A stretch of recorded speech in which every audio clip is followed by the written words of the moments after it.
Hi, this is Michael Orrell from MobileBurn.com, and today I have with me the Samsung Galaxy S2. It's a dual-core 1.2 GHz Android Gingerbread smartphone with a 4.3-inch Super AMOLED Plus display, and it's available now in the UK.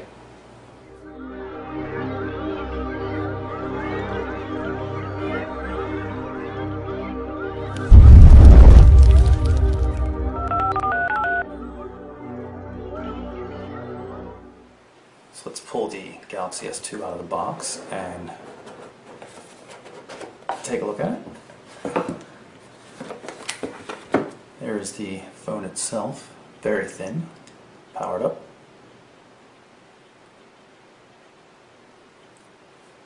Let's see what else we've got in here. Looks like a quick start guide, probably some warranty information, micro USB to USB cable,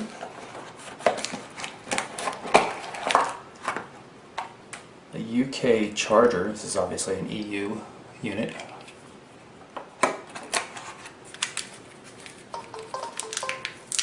Here's a set of nice stereo earbuds with chrome highlights on them. Call send end button here. And looks like we've got a couple of extra earbud covers right here. Samsung already installed a SIM card in the battery, so that's it.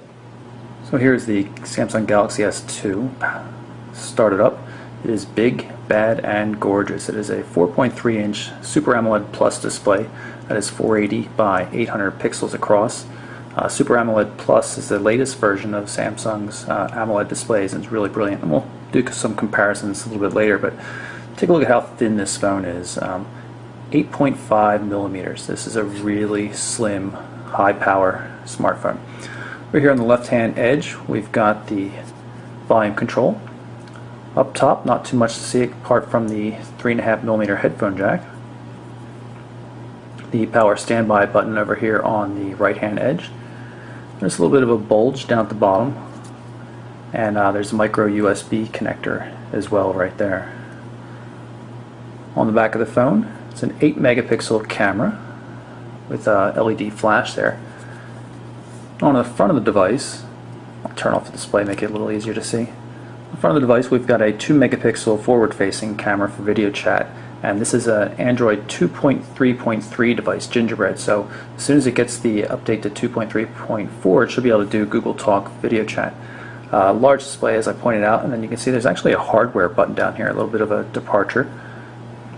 That's the home button. I'll reactivate the device. So you can see that that's the menu button, and there's the back button. There's no search button on this at all. I'm going to pull off the rear cover here so we can take a look at what lies within. Here's the battery.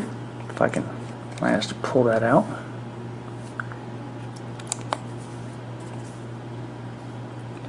You can see it's a 1650 milliamp hour battery, and there's the SIM card slot right there. HSPA Plus device, so you have up to 21 megabits per second download speeds. Micro SD memory card augments the 16 or 32 gig of internal storage you'll find on the phone, depending on which version you get.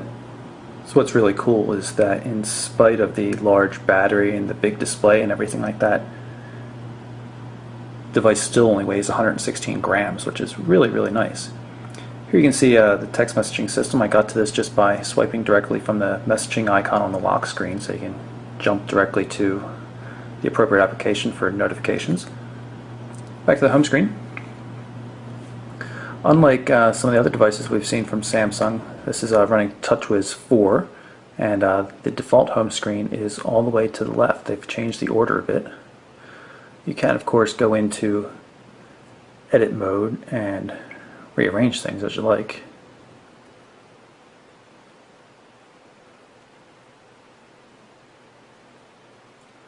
Likewise, very flexible main menu system, a little bit more so than what we saw in TouchWiz 3. Of course, we have a list view. But if we go back to the grid view and go into edit, you can see we now have access to folders. You can see that I can grab a few items here. I'm going to grab some benchmarks that just happen to be sitting here, and I'm going to put them into a new folder.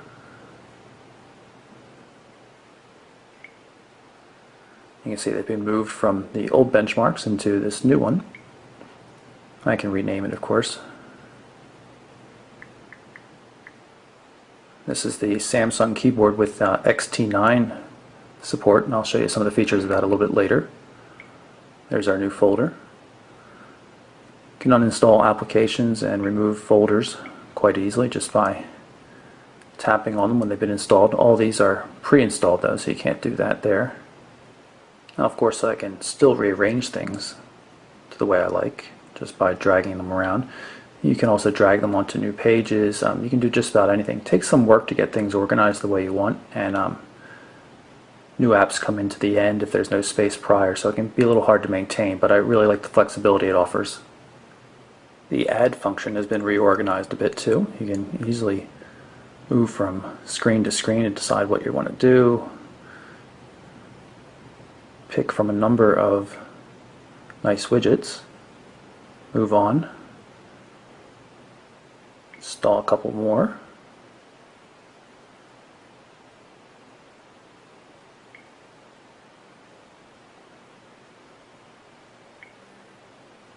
and then when you're done, hit the back button. Very easy to organize. See a lot more settings than you would get with the normal Android Power Control widget. A lot of really nice looking stuff too. I'm very fond of the agenda calendar view. Of course, you can do a pinch gesture to jump back and forth, or whenever you're in another home screen, you just press home and it'll take you back to the primary one. Pull down the notification area. You can see there's some shortcuts across the top as well. I've got new voicemail and I've got some new unread messages. I'll just tap there and go back into the messaging app and show you this. Looks very much like what we've seen on other recent Samsung devices. You'll have to forgive the lack of connectivity. Sitting on a condo on the beach, and the signal's really weak here. I've had trouble with just about every phone I have on T-Mobile, so this is an EU device, so even though I'm on T-Mobile, there's still not going to be any 3G connectivity. It's just Edge. In any case, you can see some of them gone out. Nice threaded view, easy to see which message is coming from which party. Let's show you some of the text input options here. Now, there's also Swipe pre-installed, but this is the default Samsung keyboard.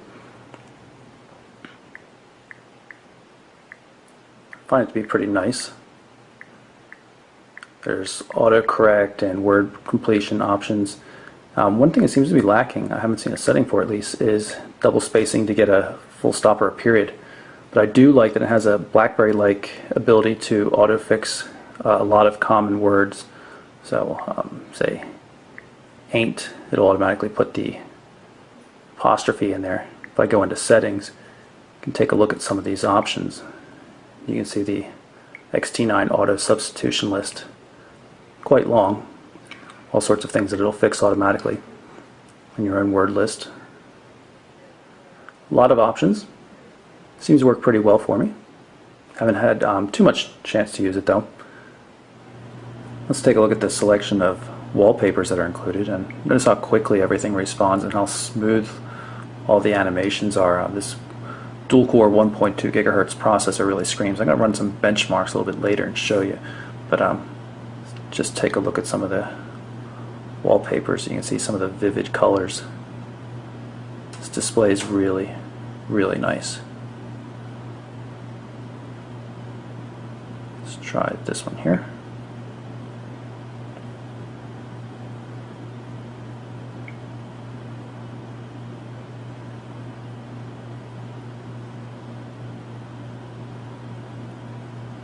There we go.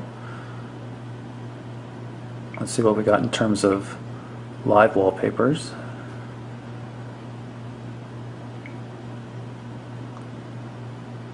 Some weather-based ones, pretty cool.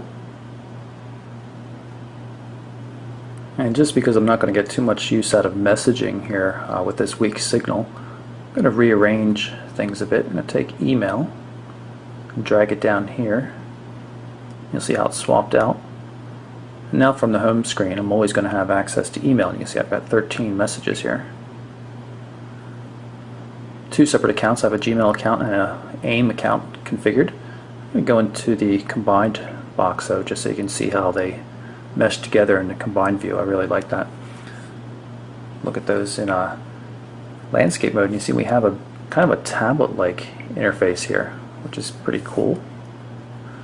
Multi-touch gestures for zooming, formatted text, all sorts of stuff like that. Same message here, just to a different account. I mean, you're getting close to tablet sizes with the 4.3-inch display, so they've got a little bit of latitude to work with here. It's pretty cool. There's another HTML email. You can switch between the boxes very easily.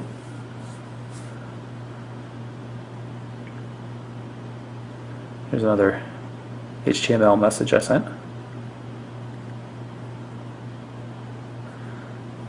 And let's jump into the Gmail client while we're here. My first time in here. A lot of the same messages. Again, you can see the HTML email that we just looked at on the other mail client. No split pane views like you have on the Samsung email application though.